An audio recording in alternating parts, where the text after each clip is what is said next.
અમેરિકામાં ગેરકાયદે ઘૂસી ગયેલા ગુજરાતીઓની ડોનાલ્ડ ટ્રમ્પે હકાલપટ્ટી કરતા ગુજરાતમાં ખળભળાટ મચી ગયો. કુલ 104 ભારતીયોને સૈન્ય વિમાન મારફતે અમેરિકામાંથી ખદેડી મુકાયા છે, જેમાં 33 ગુજરાતીઓ છે.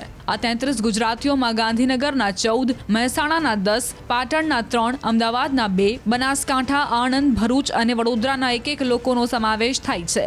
33માંથી 15 પુરુષ અને 18 મહિલાઓ છે. 8 સગીર પણ સામેલ છે. ટ્રમ્પના આદેશ બાદ અમેરિકન સરકાર ગેરકાયદે વસવાટ કરી રહેલા લોકોને શોધીને દેશ બહાર કાઢી રહી છે. સૈન્ય વિમાન મારફતે ભારત પરત ફરેલા ગુજરાતીઓની યાદી પણ જાહેર થઈ છે. પરદેશમાં તમારે જવા માટે સૌથી પહેલાં પાસપોર્ટ જોઈએ.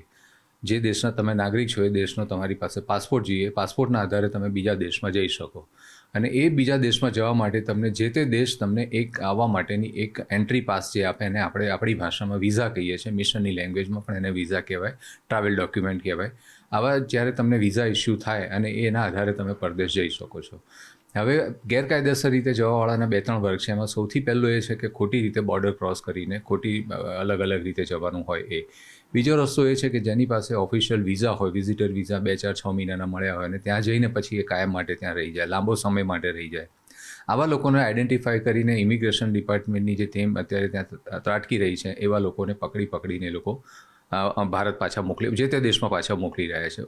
ઓક્ટોબર મહિનામાં પણ આવી રીતે લગભગ 450 જેટલા લોકોને અમેરિકી ગવર્મેન્ટે એક ચાર્ટર પ્લેન દ્વારા, જમ્બો ફ્લાઇટ દ્વારા એમને આવી રીતે મોકલવામાં આવ્યા હતા. આ છેલ્લા 1 વર્ષની વાત કરીએ તો અત્યાર સુધીમાં લગભગ 1100 જેટલા આવી રીતે ગેરકાયદેસર વસાહતીઓને અમેરિકાએ ભારત પરત મોકલ્યા છે. અને ભારત પરત મોકલવા માટેની એક ટ્રીટી હોય.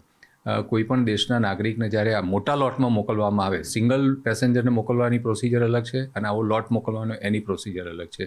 તાજેતરમાં જયશંકર, આપણા વિદેશ મંત્રી, જ્યારે અમેરિકા ગયા હતા ત્યારે તેમણે ત્યાંના વિદેશ મંત્રી સાથે આની એક સંધિ કરાર કર્યો હતો. નરેન્દ્ર મોદી સાહેબ, આપણા વડાપ્રધાન, એમણે પણ ડોનાલ્ડ ટ્રમ્પને કહ્યું છે કે ઇલીગલ મુદ્દે તમને જે ઠીક લાગે, તમે યોગ્ય લાગે, તમે કરવા માટે બંધાયેલા છો. સ્વાભાવિક છે કે કોઈ પણ દેશમાં ગેરકાયદેસર નાગરિક કોઈને ન ગમે એ સમજી શકાય. એવા સંજોગોમાં ડોનાલ્ડ ટ્રમ્પ પોતાના દેશના હિતમાં ગેરકાયદેસર રીતે રહેતા લોકોને પાછા ધકેડે છે, તો એમની રીતે ખોટા પણ નથી. હવે અહીંયા જ્યારે ઉતરશે ત્યારે એમની ઇમિગ્રેશન પોલિસી પ્રમાણે એમનું ઇમિગ્રેશન ચેક ક્લિયરન્સ હશે. ઇમિગ્રેશન ક્લિયરન્સ માટે તમારી પાસે સૌથી પહેલાં ટ્રાવેલ ડોક્યુમેન્ટ જોઈએ. હવે આમાંથી મોટાભાગના લોકો પાસે પાસપોર્ટ કદાચ ન પણ હોઈ શકે, અથવા તો હોઈ પણ શકે, પણ ત્યાં ગેરકાયદેસર તમે રહો છો એટલે સ્વાભાવિક રીતે પોતાની આઈડેન્ટિટી જે હોય લોકો ત્યાં ખતમ કરી દે, છુપાવી દે, બતાવે નહીં.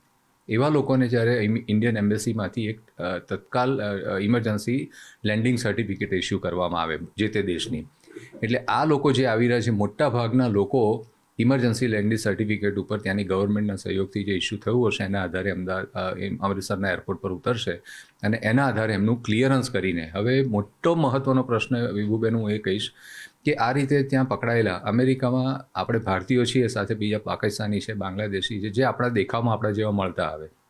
ઇમિગ્રેશન વિભાગ જ્યારે ત્યાં ત્રાટકીને જ્યારે આવી રીતે 2 નંબરના લોકોને અહીંયા મોકલવાની વાત કરે ત્યારે એક શંકાની એક વાત એવી પણ બને કે ગેરકાયદેસર રહેતા પાકિસ્તાનીઓ કે બીજા કોઈ દેશના અસામાજિક તત્વો પણ પોતે ભારતીય જેવો દાવો કરી જો આ પ્લેનમાં બેસીને અહીંયા અમૃતસર ઉતરે અને ભારતની ધરતી પર આવી જાય અને કંઈ ખોટું હિત ન કરે, એ પણ બહુ જ જોવાનું રહ્યું. એ બાબતમાં આપણી સરકાર, કેન્દ્ર સરકાર, ઇમિગ્રેશન, કસ્ટમ ક્લિયરન્સ બહુ જ એમનો એલર્ટ છે. એવું થવાની શક્યતા ઓછી છે, પણ આવી એક શંકા મારા તરફથી હું વિચારું છું. એ લોકો જ્યારે એરપોર્ટ પર ઉતરે, એમનું ઇમિગ્રેશન ક્લિયર થાય, એના આધારે પછી એમને ઇમિગ્રેશનના લો પ્રમાણે એક કાયદો એવો છે વિભુબેન કે તમે જ્યારે પાસપોર્ટ લો છો, હું આજે ભારતનો નાગરિક છું અને મને ભારતના પાસપોર્ટ મળે, એ ભારતનો પાસપોર્ટ મને આપે છે પાસપોર્ટ ઓફિસ નહીં, ભારતના રાષ્ટ્રપતિએ આપે છે. ભારતનો નાગરિક હોવાનો પુરાવો કે તમે બીજા દેશમાં જાઓ ત્યારે તમે ભારતના નાગરિક તરીકે પોતાની ઓળખ ઊભી બતાવી શકો. એવા સંજોગોમાં જ્યારે તમે પાસપોર્ટનું ફોર્મ ભરો ત્યારે ઘણી બધી શરતો પર આપણે સહી કરીએ છીએ, વાંચીએ છીએ, નથી વાંચતા, એવું પણ થતું હોય. પાસપોર્ટ એક્ટ પ્રમાણે તમે જ્યારે પોતાના દેશના કાયદા પ્રમાણે જ્યારે પાસપોર્ટ મેળવો અને એ પાસપોર્ટના આધારે જ્યારે બીજા દેશમાં તમે પ્રવાસ કરો છો ત્યારે તમે એક કરાર એવો પણ છે કે તમે બીજા દેશના પણ પાસપોર્ટને લગતા, ઇમિગ્રેશન લગતા કાયદાનું પાલન કરશો. એટલે જ્યારે પાછા આવે ત્યારે આપણી કેન્દ્ર સરકાર, ગૃહ વિભાગ એના માટે આ મુદ્દા ઉપર એ લોકો ઉપર કાયદેસરની કાર્યવાહી કરી શકે. કદાચ એવું પણ બને કે સરકાર એમાં થોડી છૂટછાટ આપે, થોડી સરળતા આપે, એમની સાથે થોડો સહયોગ આપે અને એમની સાથે કોઈક પ્રકારની નજીવા દંડ કે નજીવી સજા લઈને એમને પાછું એમને અહીંયા રહેવાની પરવાનગી આપી શકે, એવી પણ સંભાવના છે. સર, જ્યારે ઇમિગ્રેશન પૂછપરછ કરતું હશે, કારણ કે જે લોકો ગયા છે ગેરકાયદેસર છે, તો હવે એમની પાસે પાસપોર્ટ હશે નહીં હોય, પરંતુ જ્યારે એજન્ટો થ્રુ જે લોકો ગયા હોય છે અને જે લોકો એવું કહેશે કે અમે એજન્ટો થ્રુ ગયા છે, તો આ પૂછપરછની તપાસ છે એ છેક એજન્ટો સુધી પહોંચી શકે? પરદેશ જવા માટેના આવી રીતે પરદેશ જવા માટે મોટાભાગના લોકો એજન્ટો પર વધારે મદાર રાખતા હોય છે. હવે લાંબા સમયથી જે એજન્ટોના આધારે જે ગયા હશે એ લોકોના એજન્ટોનો અત્યારે વેરઅબાઉટ્સ મળે નહીં. જો સરકાર ધારે તો આ પ્રકારના એજન્ટોની શોધખોળ કરી પણ શકે છે, પણ જે વ્યક્તિ ગેરકાયદેસર રીતે ગયો હશે ને અહીંયા આવશે તો એ જ કહેશે કે મને યાદ નથી કોણ એજન્ટ હતો. એટલે સ્વાભાવિક છે કે એજન્ટોને કદાચ આમ જ જેટલી બધી એમના પર પકડ ના આવે. પણ જો સરકારે આ બાબતમાં જો સક્રિય રીતે કામ કરે અને એના જો હું તો કહું છું કે 10 એજન્ટોમાંથી પણ એમને કોઈક રિપોર્ટ મળે તો એના આધારે બીજા આવી રીતે ગેરકાયદેસર જતા લોકો પર આપણે રોક લગાવી શકીએ અને ગેરકાયદેસર રીતે જતા લોકોને આપણે સારી રીતે એમને પરદેશ જવાના રસ્તા બનાવી આપી શકીએ.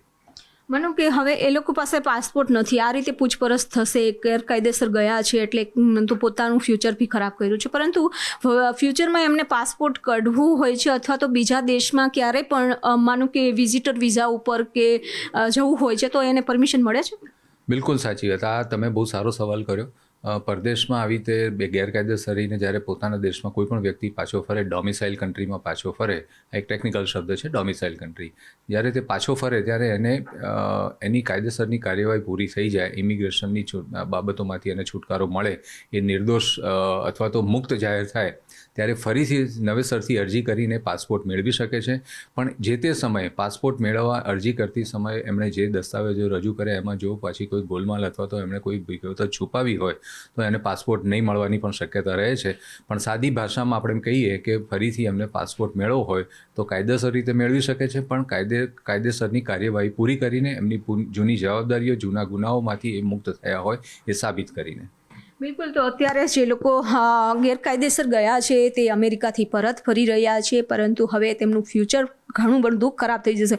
પૂછપરછ થશે અને જો ગુનાહિત પ્રવૃત્તિઓમાં પણ જોડાયેલા લોકો છે તે વિદેશ ભાગી જતા હોય છે, ત્યારે હવે જોવાનું છે કે પૂછપરછ કરવા બાદ કેટલા લોકો છે એવા જેવા ગુનાકીય પ્રવૃત્તિ સાથે જોડાયેલા છે, સાથે જ ફ્યુચરમાં તેઓ લોકોને પાસપોર્ટ નથી તે લોકોને ફરી પાસપોર્ટ મળે છે કે નહીં, વિઝા મળે છે કે નહીં, પણ એક સવાલ છે.